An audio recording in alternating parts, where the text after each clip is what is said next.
Hi, welcome back to the channel. This video is a tutorial on how to draft the 3-panel jacket. If you want to make classic jackets that look professionally made, then this is the tutorial you need to watch. I explain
or even the waistline.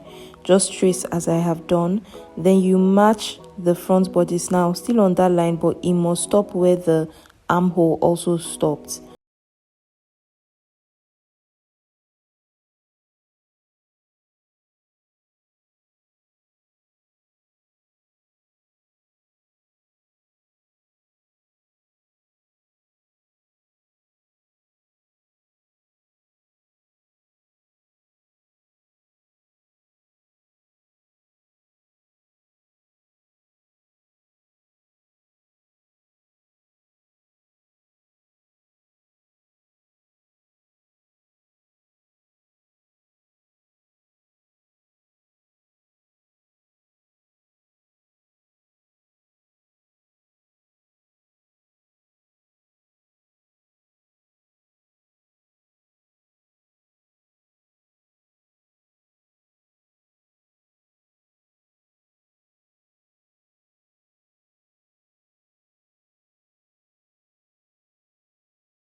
And I will share the back dart. My back dart is 4 cm wide, so I'll just share 2 cm on both sides of that line.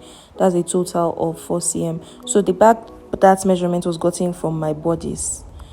Now from there you measure the length. It should be 13 cm or 5 inches long. That's the length of that dart. So I'm just going to extend that line downwards. And then using outward curves, I'll connect that point there to the dart's positions. Next, we need to mark the position of where the panel will happen on the armhole. It is basically a position under that mid armhole line. Just mark a position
point up to the waistline.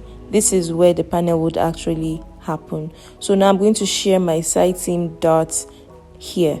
So my side seam dart was 4 cm, so I sheared 2 cm on both sides and then extended by 13 cm or 5 inches. So now you connect again to the dart points using outward curves. After that, we need to get the position of where the panel would happen on the front armhole. To get this position, we need the under sleeve from the two-piece sleeve. So what you do is to measure from the notch to where the front ends on the under sleeve. So for me, that measurement is 3.5 cm. You can watch my previous video about the two-piece sleeve to know how to get this measurement. So now I'm going to measure the 3.5 cm from the notch to where it stops and then connect it to the darts with inward curves. So that's it. The second panel is done. We have the first panel, the second panel, and then the third panel. Now we move to the collar and the lapel. The first thing you need to do is to measure 2.5 cm away from the shoulder of the front. You just mark that 2.5 cm. You can extend it if you choose. Yeah, so I've done that, and then you connect it to the point we call the break point. This point happens on the button stand. It is where the button usually starts. So wherever you choose on for your jacket, that's what you would use. And then you connect the 2.5 to that break point to get the roll line or the fold line. Next, I'm measuring my back neck measurement, whatever you have for your back neck. I have 7.5 here. So I'm going to use that measurement to square up from the shoulder of the front. So I'm squaring up by 7.5 cm using the shoulder line. Then you measure 1.5 cm to the left. Yes, then you connect it back to the line with a curve, with an inward curve. So now I'm going to extend that line downwards to create my lapel. Just extend it slightly lower than your actual neck. Then you draw a diagonal line that meets the center front. From that point, you then extend further as much as you want your lapel to be. So if you want your lapel to be wide, you can make it wider than that. I'm using 6 cm here. Now I'm going to just connect that lapel point to the break point. I want my lapel to be a bit curved, so I want to find the midpoint of that line, and then I'll use that midpoint. I'll go up by 1 cm and then, curve the line from there. So this is me going up by 1 cm, and then I'll use my curved ruler to draw out the curve. If you want your lapel to be straight, then you don't have to follow this process, and if you want it to be curved, you can literally draw whatever kind of curve you want. I just wanted this to look more even, that's why I did it this way. So that's the lapel that we've drawn. Then now we're going to face the collar. So square out from the curved line by as high as you'd want your collar to be. I use 8 cm here. Then I'm going to mark the same 8 cm from that curved line up until where the shoulder ends. Then you measure the same 8 cm at different points of that curved line to where the shoulder ends, and you connect a curve. So the notch happens 2 cm after the center front. That's the notch. So from here, it really depends on your design, the kind of notch that you want. If you want the one where there's a gap, you can create that. If you want them to sit together, you can also create that. It's totally dependent on you. But now I'm just going to do the classic one that goes up, and I'll show you what that looks like. I'll measure 2 cm from the lapel and then just mark that. Then draw out a line as wide as I want my collar to end. I use 3.5 cm there, and then I'll connect that to the collar with a curve, and I have done my collar. I've created my notch. So this here is the notched collar jacket. It's really as easy as that. So like I said, if you want your lapel to be wider, you make it wider. If you want a different type of notch, if you want it to go up, you draw it to go up instead and connect it to the break point. It's really dependent on your design that you have chosen. I'm going to blend that squarish point there, that angular point, because sewing an angle will not be easy. So it's better to always blend that position. Now I'm just going to draw out where the facing will be, because the inside of a jacket needs facing. So I'll connect from the middle of the front shoulder to the front dart, and then extend the bottom of the dart to the hem. So the part that has the lapel is the facing. So this is me just going ahead to show you what it would look like to make your lapel face upwards instead. You can see that I connected it to the collar, and I'm just going to draw it back into the lapel. So this is the shape you would have if you would want that upward facing lapel. It totally depends on you. So I decided to roll over for you to see what the lapel and the collar would actually look like. You can do this to confirm the shape that you have created and then make the necessary changes if you choose to. Now I'll label my panels. That's the back panel, and then the side panel, then the front panel. Now it's time for seam allowances. I'm using 1/2 inch for most of the seams except the neck and the collar where I use 1 cm. So I also wanted to show you how you can curve the center front. You can either choose to curve it or leave it straight. It depends on your design. Now the allowance for the hem is 4 cm because you need to turn the lining inwards. Then for the facing and all, I'm still using the 1 cm, even in the armhole 1 cm. Please take note of this point, that's the notch. It is too important when you're sewing your collar. It can make or mar a good jacket. And never forget to draw out your grain lines on all your panels. So next thing we're going to do is to trace out the pieces. You're just going to watch me trace. I'll separate the back panel from the middle panel, that's the side panel, and then the front panel. Make sure that you mark all the important lines, and after tracing this, I'm going to draw it out on the new paper and add the sewing allowances. So besides the facing, on the inside of the jacket you also have the side front piece. That's this little piece.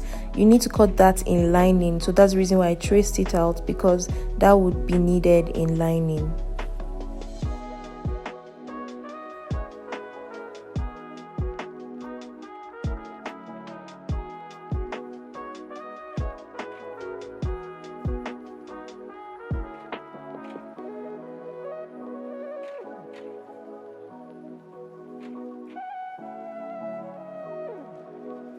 I'm going to seam allowance for all the panels to all the panels. So I'm going to do this for all the panels that I would be tracing out.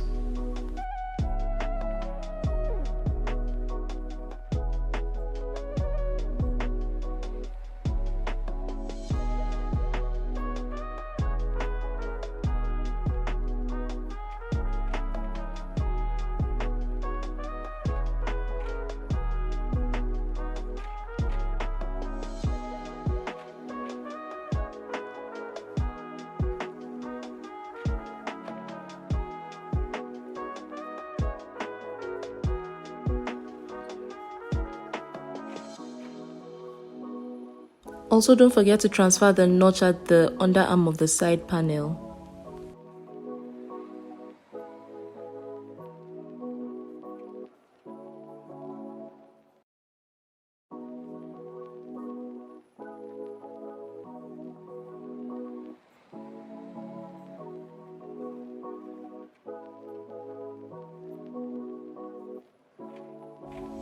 So now I draw out the side front lining piece.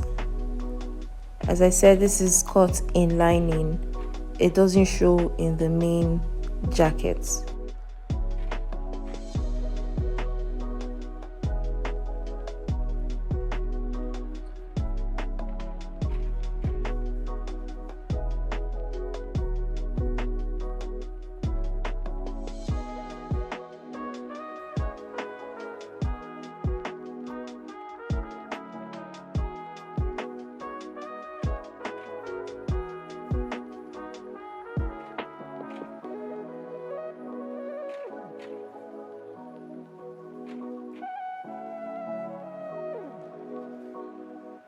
Next, I'll trace out the front panel and then the front facing separately. At this point, I must mention that you should take note of the way the allowance is drawn at the curve of the center front. This is that way because you do not need the bulk of that 4 cm. The 4 cm doesn't go into that line. So it is 1 cm to the point of where the 4 cm begins, which is where the facing ends on the hem.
Finally, it's time to trace out the collar. So just follow the way I traced and make sure you mark where the notch happens on the collar, and then draw it out, of course.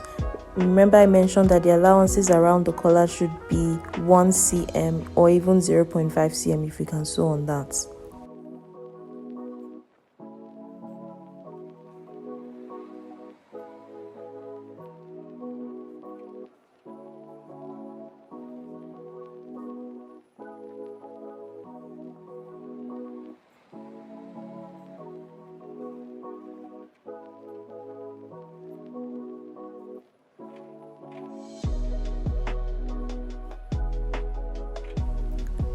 So now my jacket patterns are ready. This is the main body of my jacket.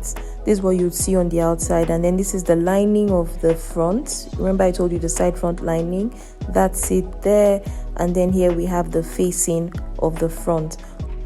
For the linings of the back and the side panels, you can cut the same pieces in lining, but just take out the 4 cm that was added to the hem, and that's it. So these are the pieces for the inside of the front, and I'd already explained what's happening on the inside of the back. This is the collar. The collar, you cut 2 pieces because one would be facing. Then this is the 2-piece sleeve for the sleeve of the jacket. Of course, if by now you've still not watched the video of the 2-piece sleeve, you can catch up on that right after this. So thanks for watching this video, and see you in the next one.